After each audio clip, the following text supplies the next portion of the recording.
Last night, you had a dream. By the time your alarm went off, it was already fading.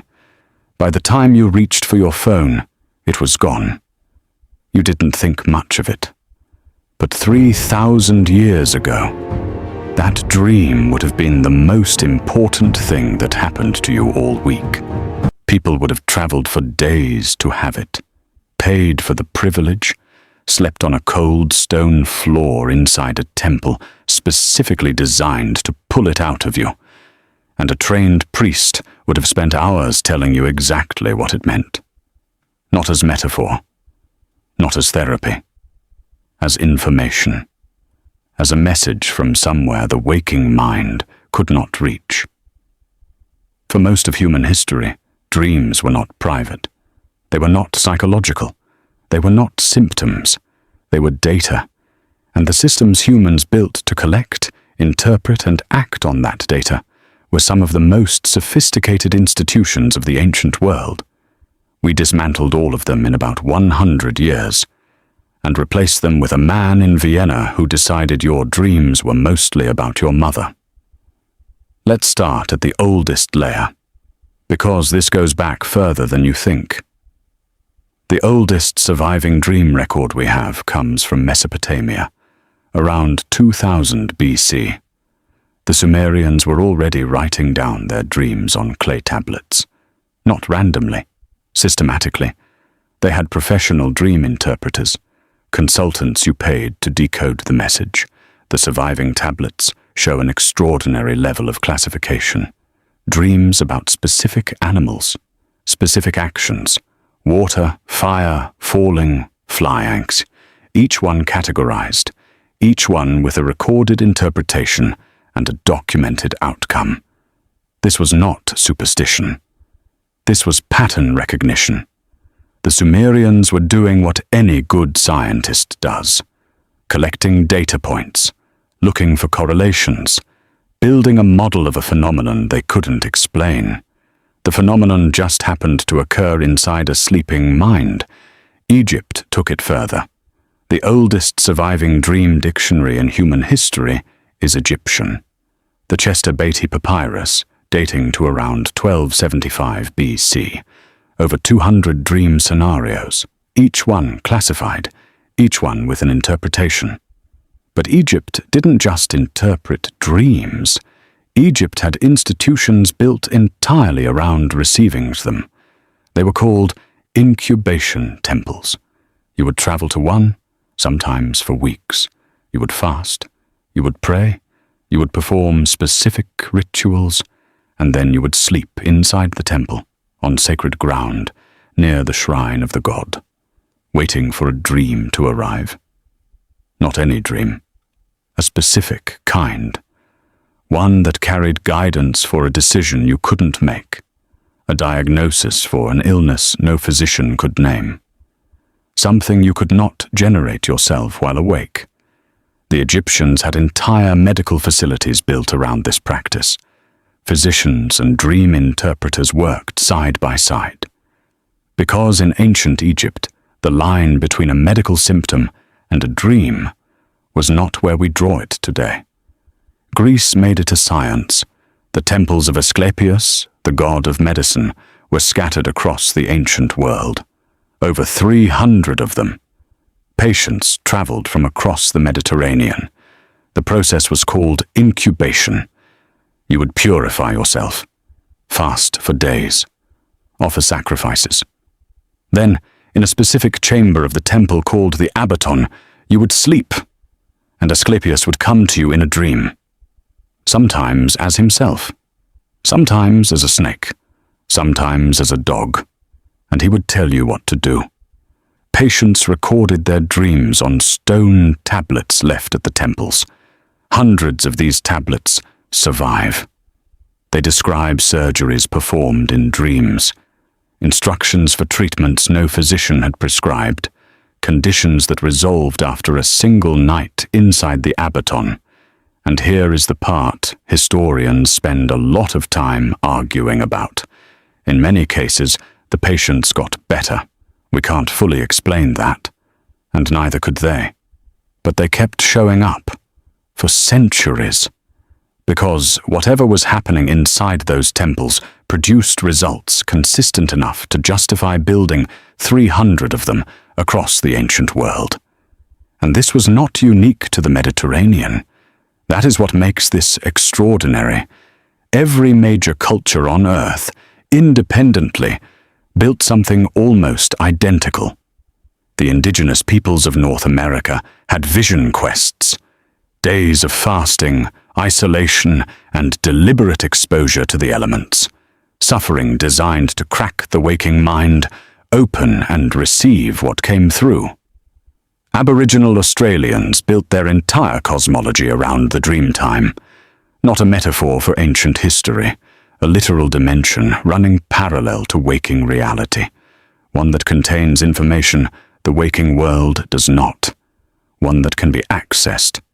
The Iroquois had a system of communal dream interpretation so sophisticated that European anthropologists in the 1600s struggled to describe it. Every morning, members of the community would share their dreams, not just with a priest, with everyone. The community would then work together to identify what the dreamer's soul was asking for. And they would provide it.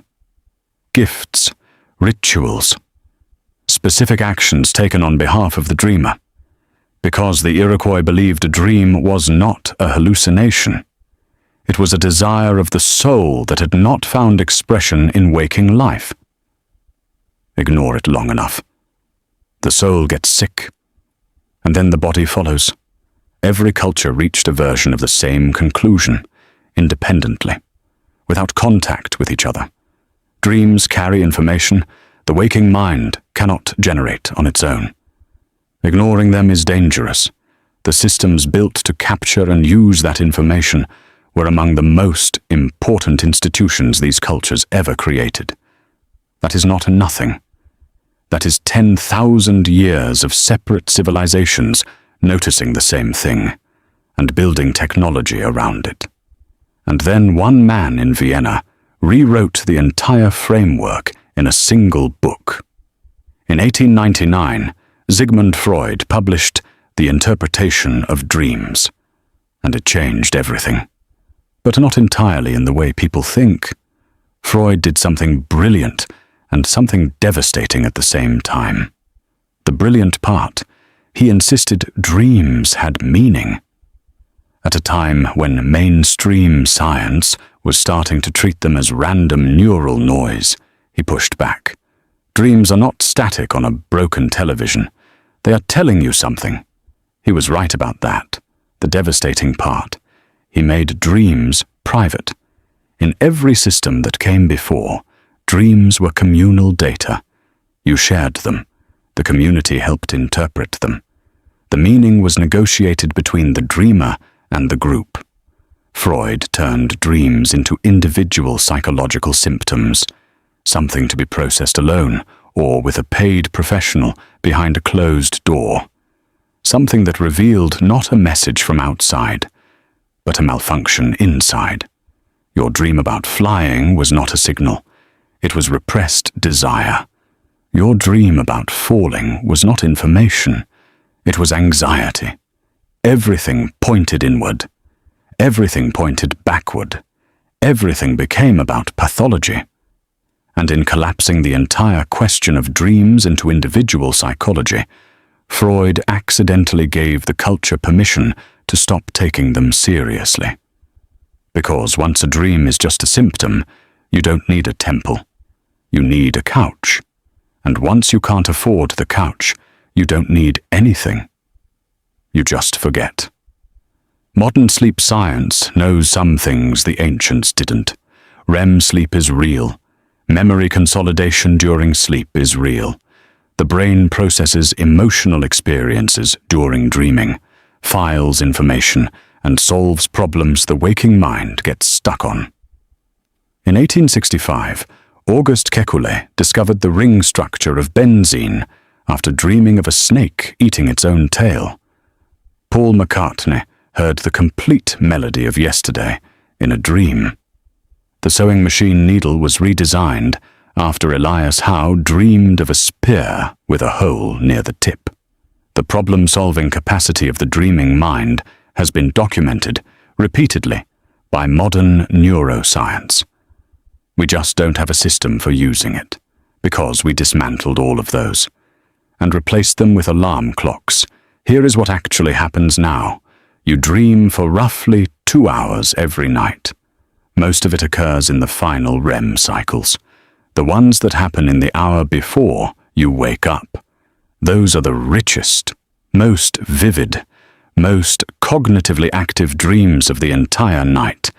And the first thing you do when you wake up is reach for your phone. The light hits your retina. The cortisol spikes.